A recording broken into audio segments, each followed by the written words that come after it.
자동소총은 아군이 휴대한 무기다. 자동소총이 난사되었다면 이는 분명 총기 사고임이 분명하다. 선우는 총소리를 듣고 잔뜩 긴장한다.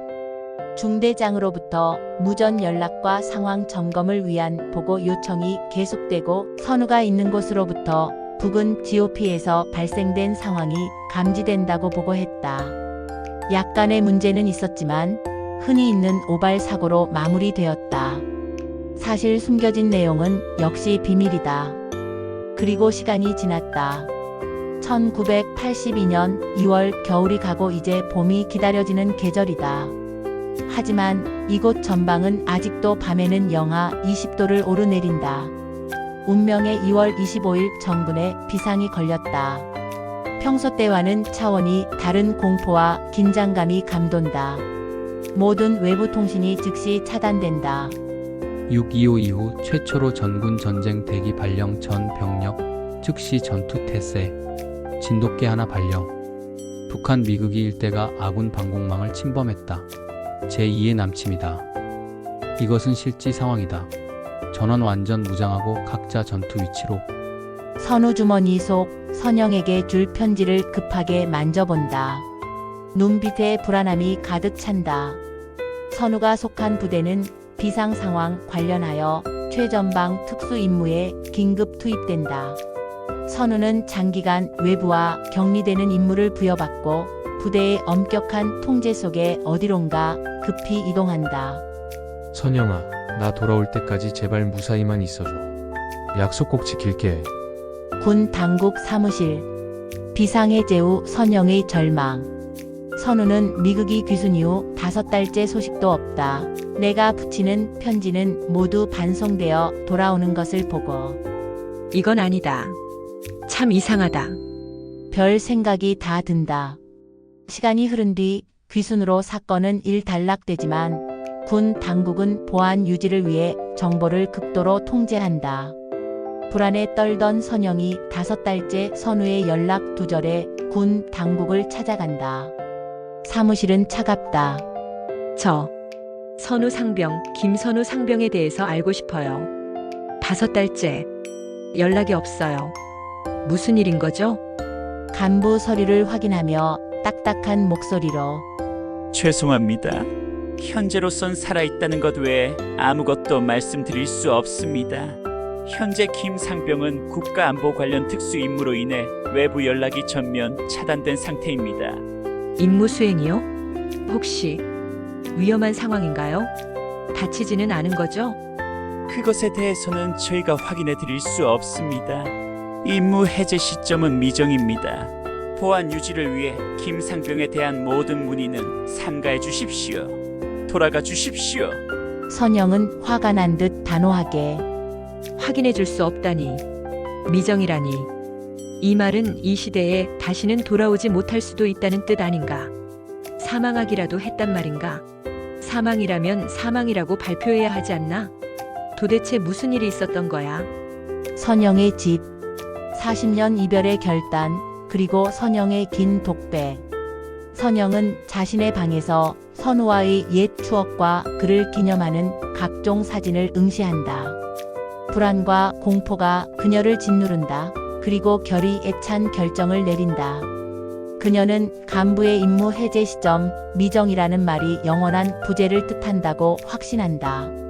선영 긴 독배. 사진을 가슴에 안고 하염없이 눈물을 흘린다. 선우야.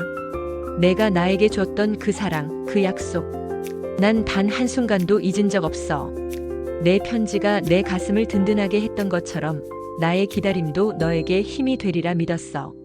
하지만 지금 이 순간 너는 나라를 지키고 있어. 어쩌면 목숨을 걸고 있겠지. 나의 기다림이, 나의 존재가 너의 발목을 잡는 족쇄가 될까 두려워. 내가 임무를 다하고 무사히 돌아왔을 때 나 때문에 내가 죄책감을 느끼거나 흔들리는 것을 원치 않아. 이 비극적인 시대가 우리 사랑을 시험하고 있다면 내가 먼저 그 시험지를 찢을게. 내가 안전하게 돌아오는 것, 그것만이 내 유일한 바람이야. 너를 놓아주는 것이 너를 향한 나의 마지막 사랑이자 희생이야. 나의 부재가 너에게는 나를 찾지 않아도 된다는 무언의 허락이 될 수 있도록 나는 사라져야 해. 선영 편지를 쓴다. 그녀의 글씨는 떨리고 편지 내용은 단호하고 비장하다. 선우야, 내가 가장 중요한 일을 할 때 나는 너에게 짐이 되고 싶지 않아. 우리가 다시 만날 그날까지 나는 이만 너를 놓아줄게. 나를 찾지 마. 부디 건강해야 해. 우리 인연은 여기까지인가 봅니다. 이게 너에게 보내는 나의 마지막 편지야. 선영이 편지를 붙인 후 선우가 절대 찾을 수 없는 곳으로 떠나기로 결정하고 짐을 싼다. 선우의 부대. 임무 해제 후 선우의 고뇌와 단념, 특수임무라 발설할 수 없지만 선우는 일주일 후면 10개월간의 특수임무를 마치고 복귀 예정이다.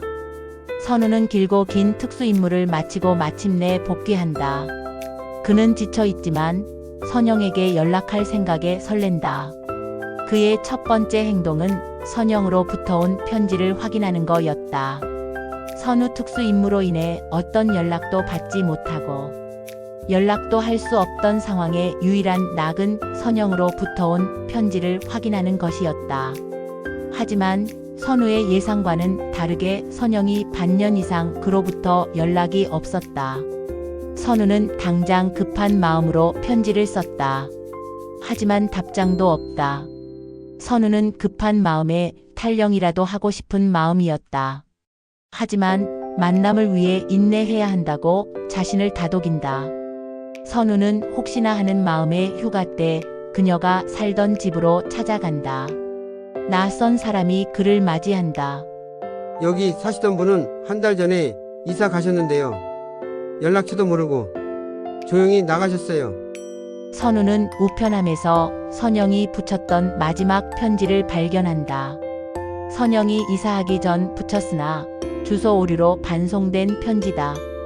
편지의 봉투가 찢어져 있다. 선우 봉투를 뜯고 편지를 읽는다. 단호하고 비장한 선영의 글씨였다. 나를 찾지 마세요. 우리 인연은 여기까지인가 봅니다. 라는 문구에 충격을 받는다. 선우는 무너지듯 주저앉는다. 더 이상 달리 선영을 찾을 방법이 없다. 그는 부대로 돌아온다. 돌아오는 선우의 얼굴은 그야말로 모든 희망이 사라진 듯 공허하기만 하다. 선우는 부대 내 자신의 침상에 앉아 선영의 편지와 그녀의 사진을 내려다본다. 그의 얼굴은 고통과 괴로움, 그리고 체념으로 일그러진다. 어두운 조명과 고독한 분위기. 선우 긴 독백 떨리는 목소리로 거짓말. 선영아, 거짓말이라고 말해줘. 내가 썼을 리 없어. 우리가 했던 그 소중한 약속이 고작 이 몇 달간의 부재 때문에 이렇게 쉽게 깨질 수 있어? 고통과 괴로운 마음으로 허공을 바라다 본다. 내가 널 얼마나 기다렸는데, 내가 널 위해 얼마나 버텼는데. 잠시 침묵이 흐른다. 선우의 눈빛이 공허해진다. 아니야. 그녀는 나를 믿지 못한 게 아니야. 나를 찾지 마세요라니. 그녀는 내가 특수 임무에 얼마나 오래, 얼마나 위험하게 투입될지 알고 자신이 그 무게를 짊어지는 것을 포기한 거야. 전쟁이 날 수도 있다는 그 공포 앞에서 그녀는 나를 기다리는 대신 자신이 먼저 나를 놓아주는 쪽을 택한 거야. 내가 나중에 겪을 고통을 미리 막아주려고. 선우 긴 독백 체념하며 스스로에게 다짐하듯 그래, 선영아. 내가 나에게 진정한 평화를 주기 위해 떠났다면 네가 선택한 그 삶을 내가 방해해서는 안 돼. 내가 너를 찾아 헤매는 것이 너의 선택을 부정하는 것이 될 테니. 너는 이미 이 비극적인 시대와 나 사이에서 이별이라는 희생을 감행했어. 나는 이 편지를 읽은 이 순간부터 너의 결정을 존중할게. 너의 안녕을 위해, 너의 평안을 위해 내가 너를 놓아줄게. 다시는 내 삶에 나타나지 않을게. 선우 마지막으로 편지를 바라보고 고이 접어 그녀와의 사진 사이에 넣는다. 그는 그 모든 것을 자신의 군복 안주머니 깊숙한 곳에 봉인한다. 그의 눈빛은 고통을 넘어 단념과 체념이 아닌 초월로 승화된다. 그렇게 마음먹으니 모든 것이 자유롭다. 선영의 행복을 바라는 마음과 나의 안녕을 위해서라도 우린 그렇게 해야만 한다. 우리 서로는 각자의 위치에서 최선을 다하는 모습이 진정 아름다운 모습일지 모른다. 이것이 마지막으로 우리가 생을 마감하기 전 비록 다시는 볼 수 없다 할지라도 그것이 나에게 그리고 선영에게 주어진 운명이라면 기쁘고 복된 마음으로 받아들여야 한다. 선우가 홀로 앉아있는 장면을 길게 보여준다. 40년 후 호텔 커피숍. 차를 마시며 40년 전 헤어질 수밖에 없었던 이들의 숨은 이야기를 나누며 때론 웃음을, 때론 회한의 눈물을 흘린다. 선영과 선우의 40년 빈 공간, 허심탄회한 대화를 통해 그동안의 간극을 채워 나간다. 40년 후 처음 재회가 이루어지는 호텔 커피숍. 40년 만의 재회, 시니어의 사랑 이야기. 6회에서 만나요.